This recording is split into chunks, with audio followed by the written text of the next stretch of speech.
Good morning all. Let us discuss about the concept of power in organization behavior.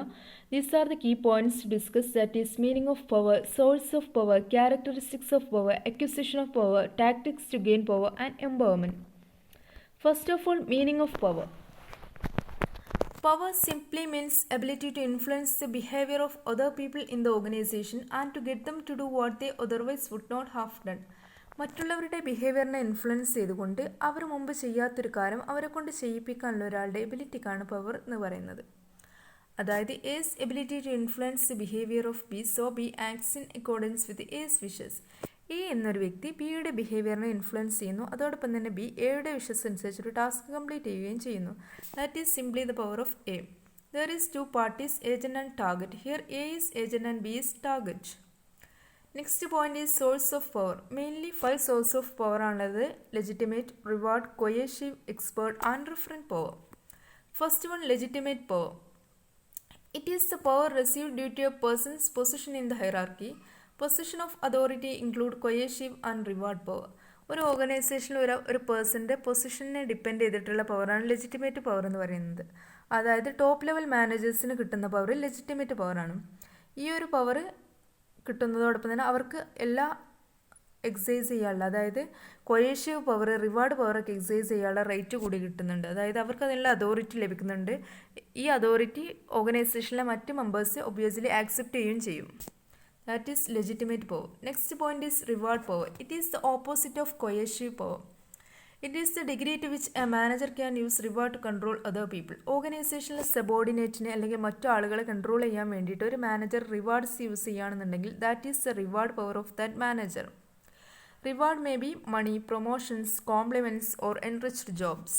Next one, coercive power. Coercive power is the ability of a manager to force an employee to follow an order by threatening the employee with a punishment if the employee does not comply with the order.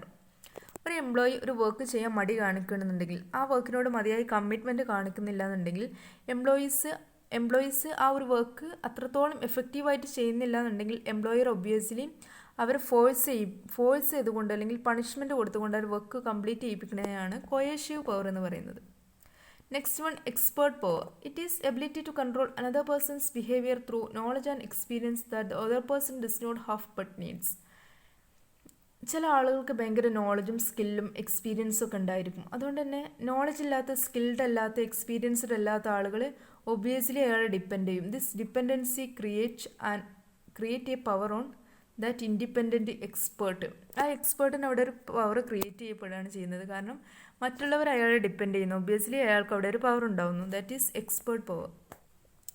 Referent power. Referent power is the power that arises because of a person's desirable resources or personal trait. ഒരാളുടെ personal trait മൂലം അയാൾക്ക് കിട്ടുന്ന പവറാണ് referent power എന്ന് പറയുന്നത്. അതായത് ഒരാൾക്ക് ഭയങ്കര ഫ്ലയർ ആൻഡ് പ്ലസൻറ്റ് പേഴ്സണാലിറ്റി ഉണ്ട്, അതേപോലെ തന്നെ അയാളുടെ വേ ഓഫ് സ്പീക്കിംഗ് ഒക്കെ ഭയങ്കര അട്രാക്റ്റീവ് ആണെന്നുണ്ടെങ്കിൽ മറ്റുള്ളവർ അയാളിലേക്ക് ഇൻഫ്ലുവൻസ്ഡ് ആവും. ഈ അട്രാക്ഷൻ, ആ ഇൻഫ്ലുവൻസ് അയാളുടെ ഒരു പവർ ക്രിയേറ്റ് ചെയ്യും. That is simply referent power. Next point is characteristics of power. മെയിനായിട്ട് 3 ക്യാരക്ടറിസ്റ്റിക്സ് ആണുള്ളത്: dependency, power is specific, reciprocal relationship. Dependency is directly related to power. The more that a person or unit is dependent on you, the more power you have. ഒരാൾ നമ്മളോട് എത്രത്തോളം dependent ആണോ അത്രത്തോളം നമുക്ക് power കൂടുന്നതാണ് ഡിപ്പെൻഡൻസിയിൽ പറയുന്നത്. Next one, power is specific. Power എല്ലാവർക്കും എല്ലായ്പ്പോഴും excise ചെയ്യാൻ കഴിയണമെന്നില്ല. ഇത് ഓരോരുത്തരിലും നിക്ഷിപ്തമാണെന്നാണ് പറയുന്നത്. അതായത് ചില ആളുകൾക്ക് പവർ എക്സൈസ് ചെയ്യാനുള്ള എബിലിറ്റി ഉണ്ടാവും, ചിലർക്ക് അത് ഉണ്ടാവണമെന്നില്ല. That is power is specific. Next one, reciprocal relationship. Power is the only enjoyed by top level officer is not correct. ഇത് എക്സൈസ് ചെയ്യണം ടോപ്പ് ലെവൽ ഓഫീസേഴ്സിനെ പോലെ തന്നെ ലോവർ ലെവലിലുള്ള ആളുകളും ഈ ഒരു പവർ എന്നുള്ള കാര്യം എൻജോയ് ചെയ്യുന്നുണ്ടെന്നാണ് പറയുന്നത്. That is reciprocal relationship. Next point is how people use power. ആളുകൾ എങ്ങനെയൊക്കെയാണ് പവർ യൂസ് ചെയ്യുന്നതാണ് ഇനി നോക്കാൻ പോകുന്നത്. മെയിനായിട്ട് 5 യൂസസ് ആണുള്ളത്. First one, legitimate request. It is based on legitimate power. ഒരു ഓർഗനൈസേഷനിലെ ലെജിറ്റിമേറ്റ് പവറിൻ്റെ ബേസിൽ അവർക്ക് എംപ്ലോയീസിനെ കൊണ്ട് ടാസ്ക് കംപ്ലീറ്റ് ചെയ്യിപ്പിക്കാൻ കഴിയുന്നുണ്ടെങ്കിൽ, അവരെ ഇൻഫ്ലുവൻസ് ചെയ്യിക്കാൻ കഴിയുന്നുണ്ടെന്നുണ്ടെങ്കിൽ that is legitimate request. Next one, instrumental compliance. It is based on reinforcement theory of motivation. അതായത് റീഇൻഫോഴ്സ്മെൻറ്റ് തിയറി ഓഫ് മോട്ടിവേഷനിൽ പറയുന്നത് എന്താണെന്ന് വെച്ചാൽ എംപ്ലോയീസിനെ കൊണ്ട് ഒരു വർക്ക് കംപ്ലീറ്റ് ചെയ്യിപ്പിക്കുകയാണ്. ആ ഒരു കംപ്ലീഷനോടൊപ്പം തന്നെ അവർക്കൊരു റിവാർഡ് ഓഫർ ചെയ്യുന്നുണ്ട്, ഒരു റിവാർഡ് കൂടി ഓഫർ ചെയ്യുകയാണെന്നുണ്ടെങ്കിൽ ഫ്യൂച്ചറിൽ ആ ടാസ്ക് കംപ്ലീറ്റ് ചെയ്യാൻ പറയുമ്പോൾ അവർ ഒബ്വിയസ്ലി ആ ഒരു വർക്ക് കംപ്ലീറ്റ് ചെയ്യും എഫക്റ്റീവായിട്ട് തന്നെ. Because they know the completion of task will be an instrumental for getting reward. That is simply instrumental compliance. Next one coercion. Subordinate will punish or want if does not do something. ചില വർക്കുകൾ ചെയ്തില്ല എന്നുണ്ടെങ്കിൽ സബോർഡിനേറ്റിന് warning കൊടുത്തിട്ടും punishment കൊടുത്തിട്ടും ആ ഒരു work complete ചെയ്യിപ്പിക്കുക. അവരെ force ഉപയോഗിച്ചിട്ട് കംപ്ലീറ്റ് ചെയ്യിപ്പിക്കുന്നതാണ് കൊയേഷൻ എന്ന് പറയുന്നത്. റേഷണൽ പെർസ്യൂഷൻ. ലോജിക്കലി എംപ്ലോയീസിനെ ഇൻഫ്ലുവൻസ് ചെയ്തുകൊണ്ട് അവരെ മെല്ലെ കൺവിൻസ് ചെയ്തുകൊണ്ട് ഒരു വർക്കിന്ന് ആ ഒരു മാനേജർക്ക് ആ ഒരു വർക്കിന്ന് ആ ഒരു എംപ്ലോയിയെ റിമൂവ് ആക്കണമെന്നുണ്ടെങ്കിൽ ലോജിക്കലി എംപ്ലോയീസിനെ കൺവിൻസ് ചെയ്തുകൊണ്ട് ആ വർക്കിൽ നിന്ന് റിമൂവ് ചെയ്യിക്കുന്നതാണ് സിംപ്ലി റേഷണൽ പെർസ്യൂഷൻ എന്ന് പറയുന്നത്.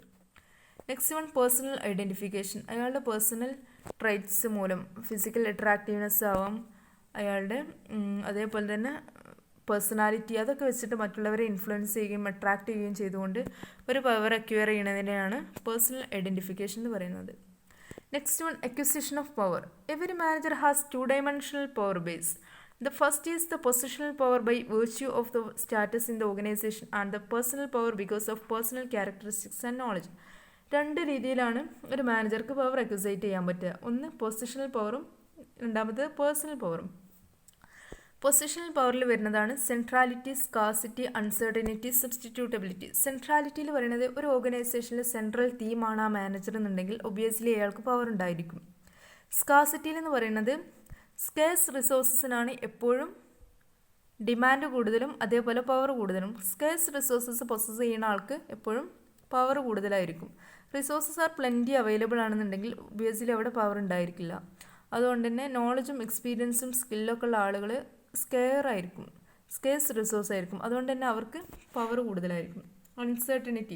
അൺസർട്ടനിറ്റിയിൽ പറയണത് എന്തായെങ്കിൽ ബിസിനസ്സിന് പല അൺസർട്ടൺ സിറ്റുവേഷൻസും സംഭവിക്കാം. കോവിഡ് പോലെയുള്ള പാൻഡമിക്സ്, അതേപോലെ ഗവൺമെൻറ് റെഗുലേഷൻസിൽ വരുന്ന മാറ്റങ്ങൾ, സപ്ലൈയിൽ ഉണ്ടാകുന്ന കുറവ്, ഈ ഒരു സിറ്റുവേഷനിലൊക്കെ ബിസിനസ്സിനെ ഇനഫക്റ്റീവായിട്ട് തന്നെ ബാധിക്കും. ആ സിറ്റുവേഷൻസിൽ വരെ ബിസിനസ്സിന് എഫക്റ്റീവായിട്ട് സ്മൂത്തായിട്ട് ഒരു മാനേജർക്ക് ഡീൽ ചെയ്യാൻ കഴിയുന്നുണ്ടെങ്കിൽ അയാൾക്കും അവിടെ ഒരു ഒബ്വിയസ്ലി ഒരു പവർ ക്രിയേറ്റ് ചെയ്യാൻ കഴിയും. That is uncertainty. Substitutability. Substitute ഇല്ലാതിരിക്കുമ്പം ആ ഒരു പ്രൊഡക്റ്റിന് അല്ലെങ്കിൽ ആ ഒരു മാറ്ററിന് അവിടെ പവർ ഉണ്ടായിരിക്കും. Next one, acquisition of personal power. Personal power എങ്ങനെയൊക്കെ അക്വിസൈറ്റ് ചെയ്യാന്നാണ്. Expertise, referent power, hard work. എക്സ്പെർട്ടൈസിൽ ഇതുപോലെ പറഞ്ഞ പോലെ തന്നെ നോളജ്, സ്കില്ല്, എക്സ്പീരിയൻസിൻ്റെ ഒക്കെ ബേസിൽ അയാൾക്ക് പവർ കിട്ടുകയാണെന്നുണ്ടെങ്കിൽ എക്സ്പെർട്ടൈസ്, അതാണ് എക്സ്പെർട്ടൈസിൽ പറയുന്നത്. നെക്സ്റ്റ് വൺ, റെഫറൻറ്റ് പവർ, അതായത് personal identification, physical attractiveness, way of speaking, ഇതൊക്കെ മറ്റുള്ളവരെ ഇൻഫ്ലുവൻസ് ചെയ്തുകൊണ്ട് പവർ അക്വയർ ചെയ്യണതാണ് റെഫറൻറ്റ് പവർ എന്ന് പറയുന്നത്. Next, hard work. Hard work എത്രത്തോളം കൂടുന്നു അത്രത്തോളം പവർ കൂടുന്നാണ് പറയുന്നത്. Next point is tactics to gain power. Power tactics, എങ്ങനെയൊക്കെ ഒരു പവർ നേടിയെടുക്കാം, പവർ നേടിയെടുക്കാനുള്ള തന്ത്രങ്ങൾ, അതാണ് പവർ ടാക്ടിക്സ് എന്ന് പറയുന്നത്. First one, reasons. റീസൺസിൽ പറയുന്നത് റീസണിങ് ഉപയോഗിച്ചുകൊണ്ട് ഡാറ്റയെ അല്ലെങ്കിൽ ഐഡിയാസിനെ ലോജിക്കലി പ്രസൻറ്റ് ചെയ്യാണ് റീസൺസിൽ പറയുന്നത്. അതായത് ഫാക്ട്സും ഡാറ്റാസും ഒക്കെ ഉപയോഗിച്ചുകൊണ്ട് to make logical and rational presentation of ideas വളരെ റേഷണലായിട്ടും ലോജിക്കലായിട്ടും പ്രസൻറ്റ് ചെയ്തുകൊണ്ട് പവർ അക്വയർ ചെയ്യണതിനെയാണ് റീസൺസ് എന്ന് പറയുന്നത്. Next one, friendliness. A person can gain power over another person by the use of flattery, creation of goodwill, acting humble and being friendly prior to making a request. ഒരു request ചെയ്യുന്നതിന് മുമ്പ്, ഒരു കാര്യം അയാൾക്ക് മറ്റൊരാളിൽ നിന്ന് നേടുന്നതിന് മുന്നേ മറ്റുള്ളവരുടെ മുമ്പിലും ഒരു ഫ്ലാറ്ററി ആയിട്ടും അതേപോലെ ഗുഡ്വില്ല് ക്രിയേറ്റ് ചെയ്തുകൊണ്ടും അല്ലെങ്കിൽ acting humble and being friendly, മറ്റുള്ളവരുടെ മുമ്പിൽ ഭയങ്കര ഫ്രണ്ട്ലി ആയിട്ട് ഹംബിളായിട്ടൊക്കെ ആക്ട് ചെയ്തുകൊണ്ട് അവരിൽ നിന്ന് ആ ഒരു കാര്യം നേടിയെടുക്കുന്നതിനാണ് ഫ്രണ്ട് ലൈൻസ് എന്ന് പറയുന്നത്. Next one, കോയാലിഷൻ. കോയാലിഷൻ എന്ന് പറഞ്ഞാൽ simply a temporary group to accomplish a goal. ഒരു ഗോള് അറ്റൈൻ ചെയ്യാൻ വേണ്ടിയിട്ട് ഒരു ടെമ്പററി ഗ്രൂപ്പ് ക്രിയേറ്റ് ചെയ്യുന്നതാണ് കോയാലിഷൻ എന്ന് പറയുന്നത്. അതായത് ഒരു ഇൻഡിവിജ്വലിന് മാത്രം ഒരു വർക്ക് കംപ്ലീറ്റ് ചെയ്യിക്കാൻ കുറച്ച് റിസ്ക് ആയിരിക്കും, ബട്ട് ഒരു ഗ്രൂപ്പ് ആകുമ്പോൾ പവർ കൂടുതലായിരിക്കും. That is coalition. Bargaining, bargaining power കൂടുതലുള്ള ആൾക്ക് എപ്പോഴും ബാർഗൈനിങ്ങിൽ എബിലിറ്റി കൂടുതലുള്ള ആൾക്കാർക്ക് എപ്പോഴും പവർ, അതായത് സാക്രിഫൈസ് ചെയ്യുന്ന ആൾക്ക് അവിടെ പവർ കുറവായിരിക്കും എന്നാണ് പറയുന്നത്. Next one assertiveness. Assertiveness is direct and forceful അപ്രോച്ചാണ്. അതായത് എംപ്ലോയീസിനോട് ഡയറക്റ്റായിട്ട് ഫോഴ്സ് ചെയ്തുകൊണ്ട് അവരെ കൊണ്ട് വർക്ക് കംപ്ലീറ്റ് ചെയ്യിപ്പിക്കുക, ടാസ്കുകൾ ചെയ്യിപ്പിക്കുക എന്നുള്ളതൊക്കെയാണ് അസേർട്ടീവ്നെസ്സിൽ പറയുന്നത്. Next one higher authority. ചില മാനേജേഴ്സ് ഹയർ ടോപ്പ് ലെവൽ മാനേജേഴ്സിനെ ഡിപ്പെൻഡ് ചെയ്യും ഫോർ റിക്വസ്റ്റിംഗ് ദെയർ സബോർഡിനേറ്റിനെ കൊണ്ട് ടാസ്കുകൾ കംപ്ലീറ്റ് ചെയ്യിപ്പിക്കാൻ വേണ്ടിയിട്ട് ടോപ്പ് ലെവൽ മാനേജേഴ്സിൻ്റെ സപ്പോർട്ട് ആവശ്യപ്പെട്ടുകൊണ്ട് ആ ഒരു പവർ നേടിയെടുക്കുന്നതിനാണ് ഹയർ അതോറിറ്റി എന്ന് പറയുന്നത്. Next one sanction. സാങ്ഷൻ എന്ന് പറയുന്നത് traditional reward and punishment method. Work ചെയ്താൽ റിവാർഡ് കൊടുക്കുക, വർക്ക് ചെയ്യണില്ല എന്നുണ്ടെങ്കിൽ ഒബിയസ്ലി സബോർഡിനേറ്റിന് പണിഷ്മെൻറ്റ് കൊടുക്കുക, that is sanction. Next one difference between authority and power. Authority എന്ന് പറഞ്ഞാൽ റൈറ്റ് ടു ഡു സംതിങ്, ചില കാര്യങ്ങൾ ചെയ്യാനുള്ള ഒരു റൈറ്റാണ് അതോറിറ്റി എന്ന് പറയുന്നത്. But power is ability to do something, ചില കാര്യങ്ങൾ ചെയ്യാനുള്ള ഒരു കഴിവിനെയാണ് എബിലിറ്റി എന്ന് പറയുന്നത്. പിന്നെ authority derived from organisational position, ഒരു ഓർഗനൈസേഷൻ പൊസിഷനെ ഡിപ്പെൻഡ് ചെയ്തുകൊണ്ടാണ് അതോറിറ്റി ഡെറൈവ് ചെയ്യുന്നത്. But power is derived from many source, അതായത് പവർ എപ്പോഴും പൊസിഷനെ ഡിപ്പെൻഡ് ചെയ്തുകൊണ്ട് മാത്രമല്ല, അത് ചിലപ്പോൾ റിവാർഡ് പവർ ആയിരിക്കാം, കൊയേഷീവ് പവർ ആയിരിക്കാം, റെഫറൻ പവർ, എങ്ങനെയാവാം. അത് ഒരിക്കലും പൊസിഷനെ മാത്രം ഫോക്കസ്ഡ് അല്ല. അതോറിറ്റി എപ്പോഴും പൊസിഷനെ മാത്രം ഫോക്കസ്ഡ് ആണ്. അതോറിറ്റി ഓൾവേസ് ഫ്ലോ ഡൗൺവേർഡ്, അതായത് ഹൈറാർക്കിക്കൽ പൊസിഷനെ ഡിപ്പെൻഡ് ചെയ്തുകൊണ്ടുള്ളതാണ് പറയുന്നത്. Power flows in all direction, top to bottom as well as bottom to ടോപ്പും പവർ എക്സൈസ് ചെയ്യാൻ പറ്റും. അതോറിറ്റി എന്ന് പറഞ്ഞാൽ ലെജിറ്റിമേറ്റ് ആണ്, അതായത് പൊസിഷൻ ബേസ്ഡ് ആണ്. പവർ മേ ബി ഇല്ലെജിറ്റിമേറ്റ്, എല്ലായ്പ്പോഴും പൊസിഷൻ ബേസ്ഡ് അല്ല എന്നാണ് പറയുന്നത്. Authority is narrow term, authority എപ്പോഴും ഒരു നാരോ കൺസെപ്റ്റാണ്. പവർ ബ്രോഡ് കൺസെപ്റ്റാണ്, കാരണം പവറിൽ അതോറിറ്റിയും ഇൻക്ലൂഡഡ് ആണ്, പക്ഷെ അതോറിറ്റിയിൽ പവർ ഇൻക്ലൂഡഡ് ആവണമെന്നില്ല. Empowering people. Next point is empowering people. ആളുകളെ എങ്ങനെയൊക്കെ അല്ലെങ്കിൽ സബോർഡിനേറ്റ് എങ്ങനെ എംപവർ ചെയ്യാന്നുള്ളതാണ് എംപവറിങ് പീപ്പിൾ എന്നുള്ളതിന് പറയുന്നത്. It is the process of enabling individual or group to use power for achieving agreed goals, delegating more power and responsibility to the lower level of employees and assigning more freedom to make choices about their schedules, operations, procedures and the method of solving their work-related problems. എംപ്ലോയീസിന് കൂടുതൽ power delegate ചെയ്യുക, അതേപോലെ responsibility delegate ചെയ്യുക lower level എംപ്ലോയീസിനും, അതേപോലെ അവരുടെ വർക്കിൽ ഒന്നുകൂടി concentrate ചെയ്തുകൊണ്ട് അവരുടെ ഷെഡ്യൂൾസും ഓപ്പറേഷൻസും പ്രൊസീജിയറൊക്കെ അവർ തന്നെ അവരുടേതായിട്ടുള്ള ഡിസിഷൻ എടുത്ത് ഇംപ്ലിമെൻറ്റ് ചെയ്യിപ്പിക്കുന്നതിനെയാണ് എംപവറിങ് പീപ്പിൾ എന്ന് പറയുന്നത്. അതിലൂടെ ആ ഒരു എംപ്ലോയീസിന് അല്ലെങ്കിൽ സബോർഡിനേറ്റിൻ്റെ പവർ ഇൻക്രീസ് ചെയ്യാണ്. By transferring the power to subordinate.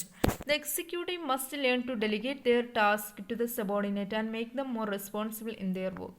സബോർഡിനേറ്റിന് അവരുടെ വർക്കിൽ കൂടുതൽ റെസ്പോൺസിബിൾ ആക്കാൻ വേണ്ടിയിട്ട് മാനേജേഴ്സ് അവരുടെ പവർ സബോർഡിനേറ്റിൻ്റെ ഇടയിൽ ഡെലിഗേറ്റ് ചെയ്യുന്നതിനാണ് എംപവറിംഗ് എന്ന് പറയുന്നത്. It means empowering people at all levels, എല്ലാ ലെവൽസിലുള്ള ആളുകളെയും എംപവർ ചെയ്യുക എന്നുള്ളതാണ് ഇതിൻ്റെ മെയിൻ ലക്ഷ്യം എന്ന് പറയുന്നത്. It means empowering people at all levels. It is similar to traditional delegation of authority. Traditional delegation of അതോറിറ്റിൻ്റെ സെയിം തന്നെയാണ് ഇത്, but it is the degree to which power is shared and an employee have the authority to make an implement decision. സിമ്പിളായിട്ട് പറയാന്നുണ്ടെങ്കിൽ power എംപ്ലോയീസിൻ്റെ ഇടയിൽ share ചെയ്യുന്നു, അതോടൊപ്പം തന്നെ എംപ്ലോയീസിന് power excise ചെയ്യാനും ആ ഒരു പവർ നേടിയെടുത്തുകൊണ്ട് ഡിസിഷൻസ് എടുക്കാനും ആ ഡിസിഷൻസ് ആ ഓർഗനൈസേഷനിൽ ഇംപ്ലിമെൻറ്റ് ചെയ്യാനുള്ള റൈറ്റും ലഭിക്കുന്നു. It increase their power and they will become empowered. That is empowering people. That's all. Thank you.